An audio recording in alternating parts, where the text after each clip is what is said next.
Madame, Monsieur, bonsoir et bienvenue au 19h de ce 30 mai. À la une de l'actualité, le président de la République décerne la médaille du mérite national au rang Étir au président du Portugal.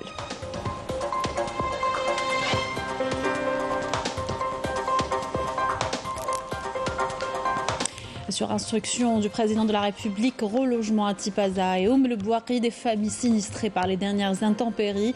Les pêcheurs et les agriculteurs touchés également seront indemnisés. Décision largement saluée.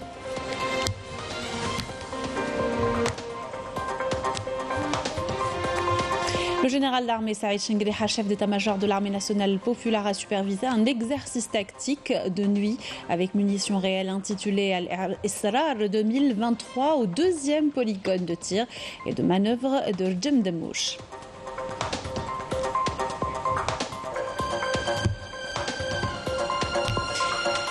Inauguration à Béjaïa d'une usine de trituration oléagineuse, première en Afrique et quatrième au monde. Al-Jawhara vient parachever le processus de production d'huile végétale dans le pays. Et la Caisse nationale mutualité agricole propose de nouveaux produits simplifiés destinés aux agriculteurs avec pour but promouvoir la culture des assurances souvent absente par incompréhension. Reportage dans cette édition.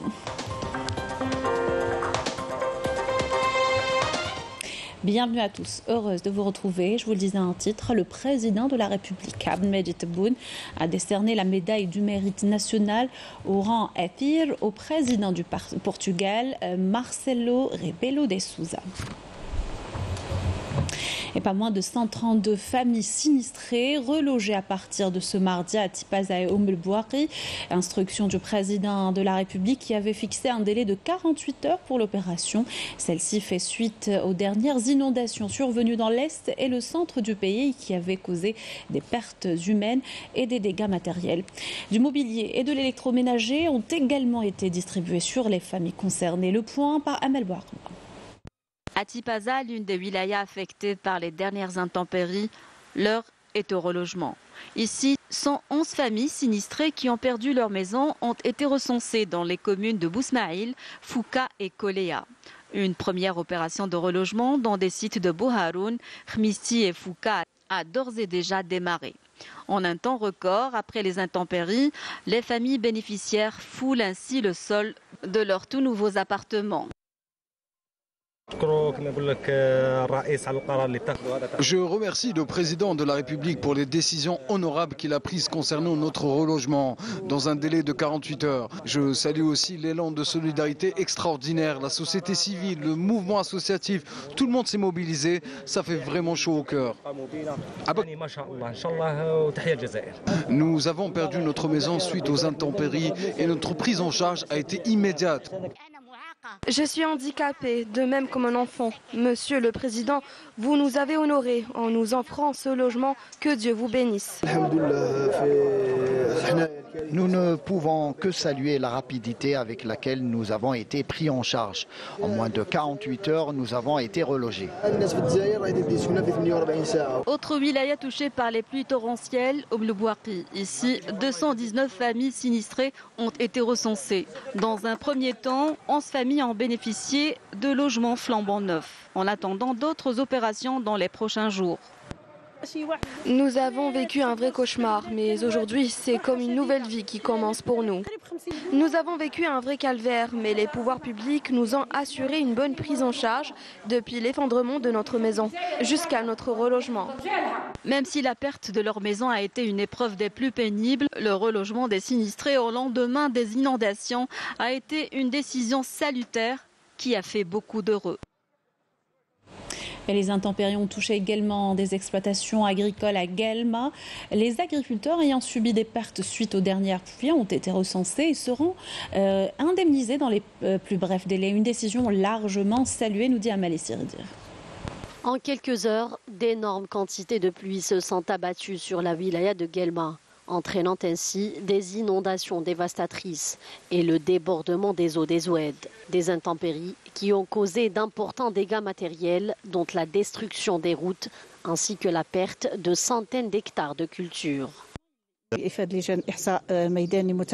Nous avons dépêché des commissions de recensement pour constater de visu tous les dégâts et les évaluer afin de prendre en charge les sinistrés. Nous allons entamer les opérations d'indemnisation de toutes les familles touchées et remettre en état les routes et autres installations et structures endommagées en application des instructions du président de la République. Les dégâts causés par ces intempéries ont profondément affecté les victimes, notamment les agriculteurs. Mais la décision du président de la République d'indemniser tous les sinistrés les a rassurés. Nous remercions les autorités pour leurs efforts. Il faut seulement réhabiliter certains chemins agricoles. Ainsi, nous pourrons reprendre notre travail. Nous remercions le président de la République pour ces décisions qui sont arrivées à point nommé. Cela nous facilitera la reprise de notre travail. Je remercie les autorités de notre wilaya ainsi que le président de la République qui a mis l'agriculteur au cœur de toutes les préoccupations. Nous avons lutté contre la sécheresse et maintenant les inondations sont arrivées. Nous avons tout perdu, mais nous devons nous armer de courage pour pouvoir reprendre notre travail. D'importants moyens matériels et humains ont été déployés pour contenir les dommages causés par les pluies et indemniser les sinistrés en un temps record. Et plusieurs pêcheurs à Tipaza ont perdu leur seule source de revenus, leurs embarcations. En attendant leur indemnisation et la réhabilitation du port, comme l'a instruit le chef de l'État, ils recevront une allocation allant de 20 000 dinars à 30 000 dinars. Le versement débutera dès la fin du recensement qui est à 70%. Myriam Damis. Un port dévasté, des embarcations brisées. Rmisti est méconnaissable après le déluge d'eau et de boue qui a défiguré ce port de pêche où les pelleteuses sont à pied d'œuvre jour et nuit. Dieu merci, nous venons de sauver 2 embarcations, dans la mienne qui a été noyée. Je remercie les autorités qui nous ont soutenus et les conducteurs d'engins, ainsi que le président de la République. Sans bateau, leur outil de travail, les pêcheurs sont confrontés à une perte de revenus immédiate, d'où la décision du président de la République d'allouer une allocation de 20 000 à 30 000 dinars aux pêcheurs sinistrés. Une décision saluée par les marins pêcheurs de Rmisti. Le matériel que j'ai perdu est d'une valeur de 230 millions. J'ai perdu environ 40% de mon fonds de commerce et j'ai toujours des enfants à charge qui ont toujours besoin de leur père dont la seule source de revenus était son bateau de pêche. Je remercie le président de la République. C'est la première fois qu'il y a ce genre d'initiative, des indemnisations au profit des pêcheurs qui ont subi des dégâts matériels. Ce jeune pêcheur essaye de réparer son bateau endommagé par les inondations dans l'espoir de reprendre son activité le plus tôt possible. Mon bateau a été complètement détruit, le moteur a coulé, je n'ai plus de matériel de pêche ici. Il y a environ 60 embarcations endommagées alors que 50 autres ont totalement disparu en mer. Et ceux que nous avons extirpés de la boue, nous essayons de les réparer. D'ailleurs, je voudrais remercier le président de la République pour cette louable initiative et je voudrais également lancer un appel aux autorités pour nous aider à réaménager le port. Nous avons débuté l'opération de recensement depuis le premier jour des intempéries, dont le taux d'achèvement a atteint 70%. Nous travaillons avec la Chambre algérienne de pêche et d'aquaculture et l'association des marins pêcheurs. Pour l'heure, plus de 1000 pêcheurs seront indemnisés. Il faut savoir que tous les sinistrés seront indemnisés conformément aux orientations du président de la République. L'opération de nettoyage se poursuit au niveau du port de pêche de Rmisti pour permettre une reprise rapide de l'activité de pêche. Dans le cadre de sa visite en deuxième région militaire, le général l'armée Saïd Chengriha, chef d'état-major de l'armée nationale populaire, a supervisé hier soir au niveau du deuxième polygone de tir et de manœuvre de Jem Demouch un exercice tactique de nuit avec munitions réelles intitulé Al-Israr 2023. L'exercice a été exécuté par les unités de la 8e division blindée, appuyées par des unités des forces terrestres et des unités de soutien technico-aérien et de défense aérienne du territoire. Yannis Saïd Belkacem.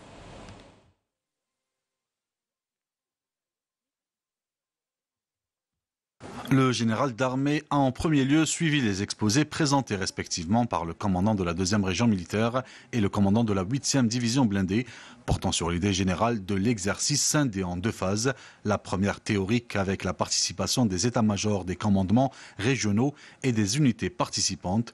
La deuxième dynamique avec engagement des unités exécutantes.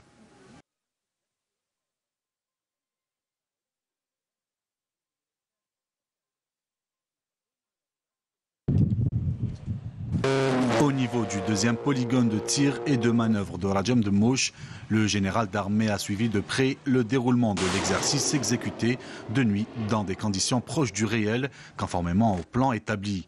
Les objectifs de cet exercice consistaient à améliorer les aptitudes des états-majors dans la préparation et l'organisation des actions de combat nocturne et la coordination entre les différentes forces, en sus de faire acquérir aux commandants l'expérience nécessaire en matière de conduite des unités à travers la coordination et la collaboration entre les unités et les unités élémentaires et aux équipages davantage de maîtrise des systèmes d'armes et d'évaluer la disponibilité opérationnelle et la capacité de mener à bien et en toutes circonstances les missions de combat nocturne.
L'exécution de cet exercice a mis en évidence la disponibilité élevée des unités participantes et leur capacité à accomplir avec succès les tâches assignées, ainsi que la maîtrise par les équipages des armes et équipements de haute technologie.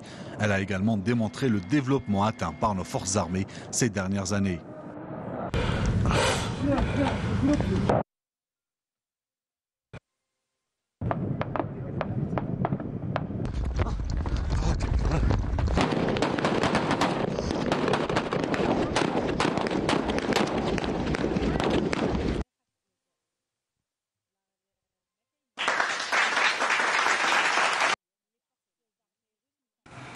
À l'issue de l'exercice, le général d'armée a félicité les personnels des unités engagées pour les énormes efforts qu'ils ont consentis tout au long de l'année de préparation au combat 2022-2023 et lors de la préparation et l'exécution de cet exercice. Dans ce cadre, il a valorisé les résultats enregistrés qui étaient en conformité avec les plans tracés ainsi qu'avec les objectifs et la nature des missions principales imparties en territoire de compétence.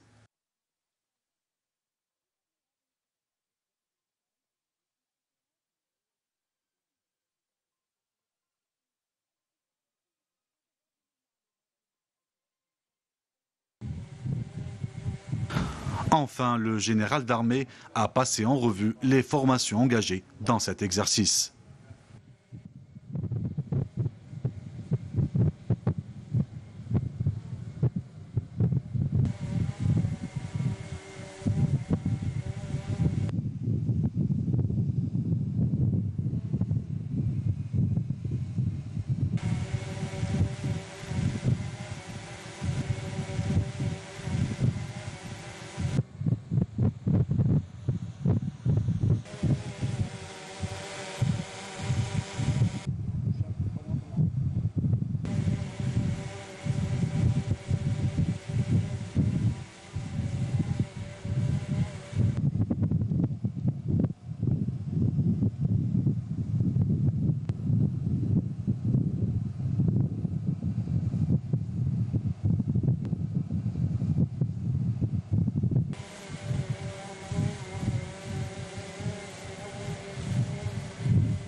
Chargé par le président de la République, le ministre des Affaires étrangères et de la communauté nationale à l'étranger, Ahmed Attaf, est arrivé à New York pour une visite de travail dans le cadre des préparatifs du renouvellement des membres non permanents du Conseil de sécurité de l'ONU le 6 juin prochain. L'Algérie est candidate à ces élections au poste de membre non permanent au sein du Conseil de sécurité pour un mandat de 2 ans. Sa candidature ayant été soutenue et validée par l'Union africaine, la Ligue des États arabes et l'Organisation de la coopération islamique. Elle a également été soutenue par plusieurs pays frères et amis. Durant sa visite, le ministre des Affaires étrangères aura des entretiens avec plusieurs représentants de pays membres de l'ONU, avec son secrétaire général et avec de grands responsables de cette organisation afin d'exposer les objectifs et les priorités auxquelles aspire l'Algérie et vise à réaliser durant son mandat. Il est question également de mobiliser davantage de soutien en prévision des élections de 6 juin et en préparation des étapes qui suivront ce rendez-vous important. Le ministre de l'Intérieur, des collectivités locales et de l'aménagement du territoire, Brahim Red, a reçu le ministre d'État britannique à l'immigration, Robert Jenrick. La rencontre a abordé des questions d'intérêt commun, notamment la situation au Sahel, en Méditerranée, et ce, dans le cadre de l'élargissement des consultations politiques entre les deux pays.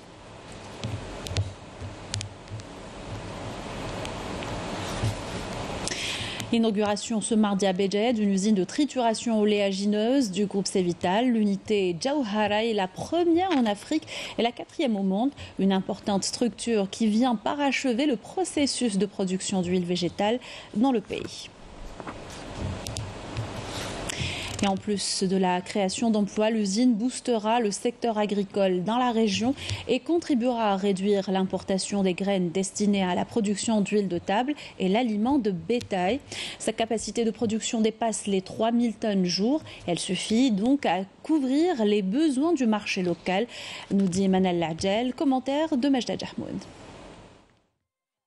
Implantée dans la wilaya de Béjaïa, l'usine de trituration des graines oléagineuses du groupe Cévital, spécialisée dans la production d'huile de table, vient d'entrer en activité. Soja, tournesol et colza, la production des huiles végétales se fera à partir des graines oléagineuses issues de l'agriculture locale.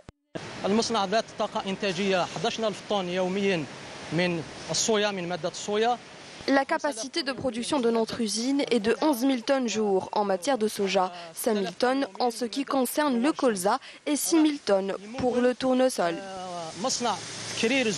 Doté d'une installation moderne qui répond aux normes internationales de sécurité alimentaire les plus strictes, sa capacité de production suffit à couvrir les besoins du marché local. La capacité de production de notre usine dépasse les 3000 tonnes jour. Nous produisons des bouteilles de 1 à 10 litres. Notre usine travaille 24 heures sur 24 pour couvrir tous les besoins des consommateurs.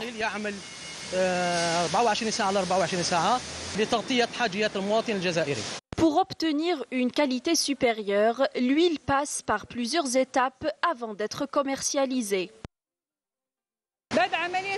Dans un premier temps, les graines récoltées sont soigneusement nettoyées puis traitées afin de passer à l'extraction. Après cela, une équipe de jeunes compétences algériennes s'occupe d'analyser cette huile selon les normes internationales. Ce projet d'envergure structurant aura un impact positif sur l'économie algérienne. Ce projet est d'un apport économique important pour le trésor public. Notre production couvre les besoins des consommateurs algériens et il y aura même un excédent qui sera orienté vers l'exportation. À la recherche constante de l'excellence, ce complexe de trituration vise à développer la production des huiles alimentaires végétales en Algérie et l'agriculture également. Il jouera aussi un rôle vital dans l'industrie agroalimentaire, offrant ainsi des produits nutritifs aux consommateurs avec pour devise du champ à l'assiette. Dans l'actualité, le ministre du Commerce et de la Promotion des Exportations, Taïb Zitouni, prend part au Kenya aux travaux de la réunion des ministres du Commerce de la zone de libre-échange continentale africaine.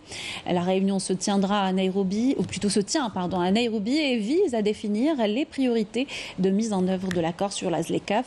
Elle a pour thème l'accélération du processus d'activation de l'accord de la ZLECAf sur une session extraordinaire du Conseil des ministres de la ZLECAf se tiendra à la fin de cette réunion.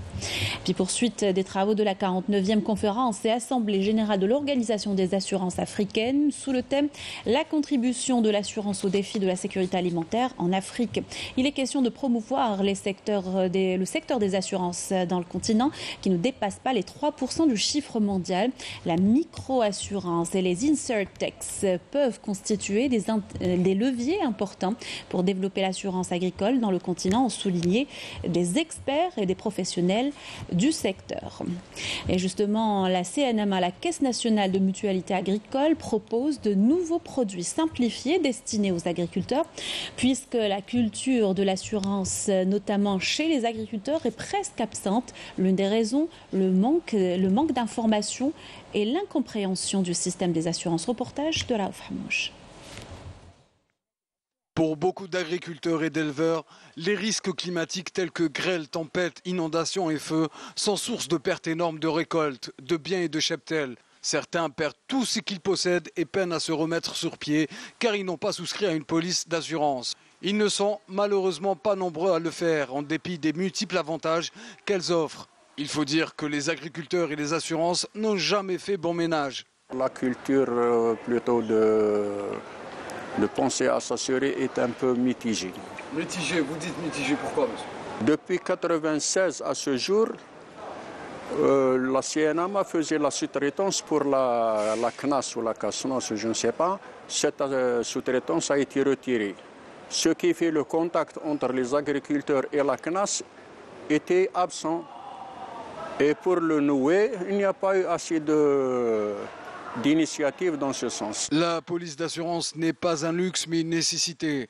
La Caisse nationale de mutualité agricole CNAMA a été longtemps boudée par les agriculteurs car la culture de l'assurance était quasiment absente chez eux. Mais aujourd'hui, elle se porte mieux et devient de plus en plus importante. La clé du succès, des offres très intéressantes. La CNMA a enregistré une évolution assez importante en matière d'assurance agricole, mais toutefois, par rapport aux produits qui est généré par le secteur de l'agriculture, on est toujours dans l'objectif de réaliser beaucoup plus encore, parce que le taux de pénétration en matière d'assurance est très faible par rapport aux potentialités existantes. La réticence de l'agriculteur en matière d'assurance, d'abord, elle est due peut-être à un manque de confiance au départ. Nous, cette confiance, nous travaillons dessus depuis longtemps, à travers d'abord un réseau très étendu que nous développons à travers le territoire national, dans les 58 wilayas, dans toutes les communes d'Algérie. Nous essayons d'implanter notre réseau pour être plus proche de l'agriculteur. En deuxième lieu, de fournir une qualité de service plus adaptée et plus rapide et plus intéressante pour l'agriculteur. La microassurance, on a des produits d'assurance destinés aux petits agriculteurs qui ont un petit cheptel, qui ont des petites parcelles cultivables. Et là, c'est tout un produit, et c'est un produit qui est adapté aux besoins des petits agriculteurs. En effet, la CNAMA vise maintenant l'accompagnement des petits agriculteurs en leur octroyant des prêts pour développer et diversifier leur culture. Un nouveau produit à même de promouvoir l'investissement agricole. L'expérience algérienne en matière de déminage exposée lors d'un colloque international à Alger. L'Algérie a pu assainir des centaines de kilomètres de son territoire et neutraliser plus de 11 millions de mines antipersonnelles datant de l'époque coloniale. Et malgré leur interdiction, ces engins de la mort sont toujours utilisés dans certaines parties du continent africain. Walid Yousfi. L'expérience algérienne en matière de déminage était au cœur de ce colloque. Un événement qui a rassemblé plusieurs experts et organisations internationales. L'objectif étant de mettre en avant le programme engagé par l'État pour neutraliser les mines antipersonnelles disséminées par les forces coloniales françaises dans plusieurs zones du pays. L'Algérie réaffirme son entière disponibilité à mettre en pratique son expérience en matière de déminage et contribuer de manière efficace et coordonnée à la destruction des mines antipersonnelles disséminées dans le monde, pour mettre fin aux conséquences humanitaires et économiques qui en découlent. Des mines qui ont fait un grand nombre de victimes pendant et même après la période coloniale. Pas moins de 11 millions de mines antipersonnelles ont été laissées par le colonisateur sur le territoire national après l'indépendance. Juste après l'indépendance, l'Algérie a initié une stratégie nationale pour neutraliser les mines laissées sur notre territoire. Grâce à l'ANP, elles sont aujourd'hui toutes désamorcées. Ces mines ont été laissées ici par le colonisateur français.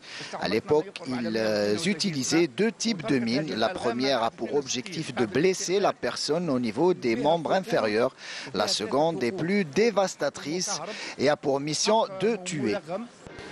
J'étais très jeune à l'époque, j'avais pour mission de couper des câbles près des frontières et c'est là que je suis tombé sur une mine.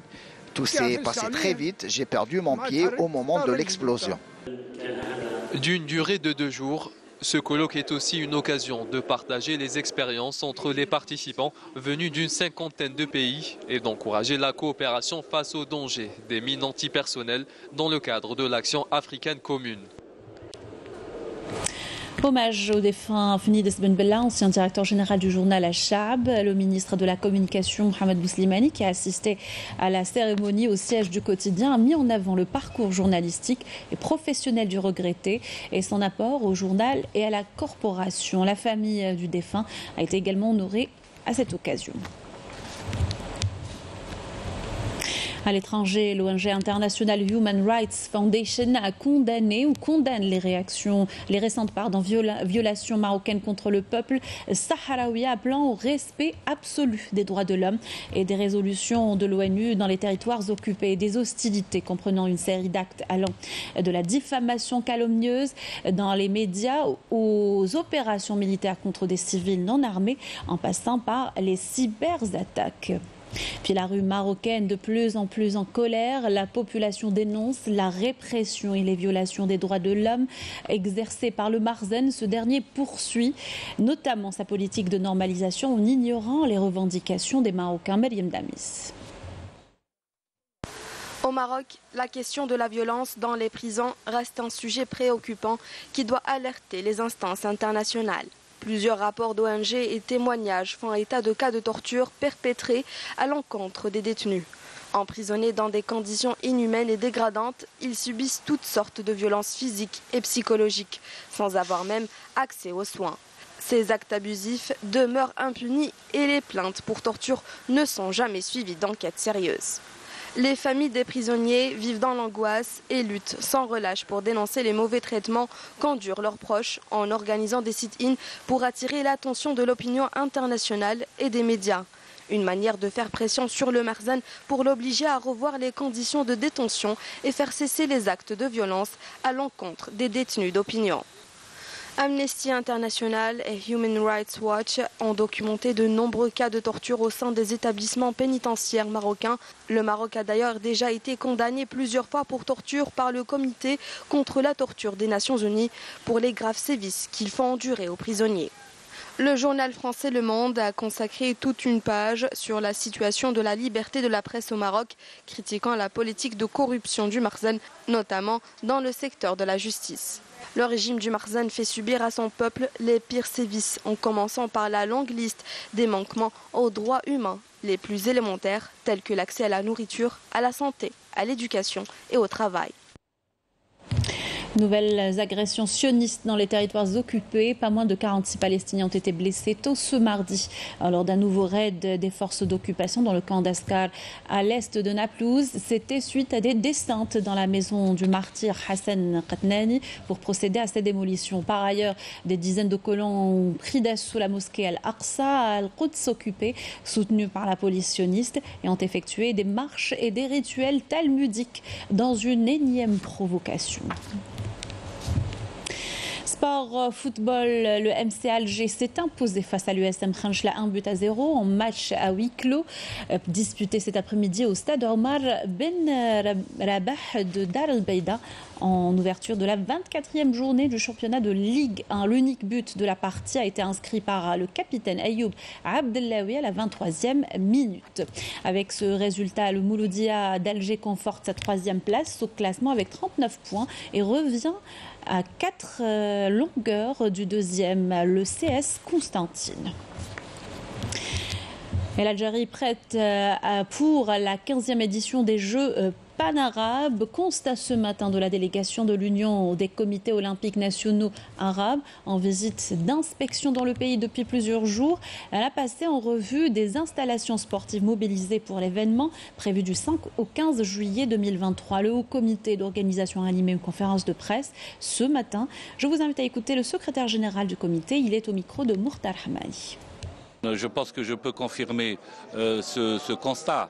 Je pense que tout à l'heure, l'expert membre de la délégation de suivi d'évaluation dépêché par le propriétaire des Jeux, je pense que, et je peux le confirmer aussi de la voix de ces experts, que l'Algérie est prête. Et je pense que l'atout primordial, comme l'a été précisé, c'est d'avoir hérité d'une équipe de ressources humaines capable d'organiser ces événements et qui a fait ses preuves lors des Jeux méditerranéens.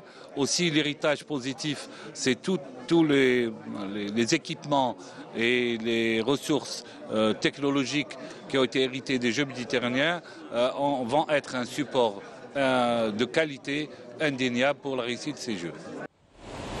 Voilà qui termine notre journal. Merci de l'avoir suivi. Excellente soirée sur Canal Algérie.